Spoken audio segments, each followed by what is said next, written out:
เด้อค่ะวันนี้ต้องก็เอาปลาดุกมาปล่อยเด้อค่ะวันนี้เด้อเอาปลามาปล่อยทำบุญเด้อค่ะวันนี้เด้อค่ะหาหมองลงปล่อยกันเด้อค่ะวันนี้ โอ้ยตกน้ำซะหน่อตกน้ำนี่เด้อค่ะเดี๋ยวขออธิษฐานก่อนเด้อค่ะวันนี้เด้อเดี๋ยวนะคะเดี๋ยวถอดรองเท้าก่อนเด้อค่ะแป๊บหนึ่งตกน้ำซะบ่นี่สาธุเด้อข้าพเจ้าขอปล่อยชีวิตสัตว์เด้อขอปล่อยชีวิตเจ้าให้ไปเป็นอิสระเด้อสาธุเด้อค่ะ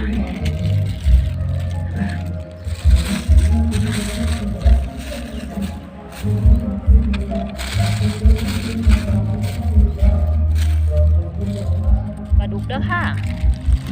ไปเด้อค่ะไปเด้อไปเป็นอิสระเด้อไปเป็นอิสระเด้อไปแล้วเห็นปะค่ะ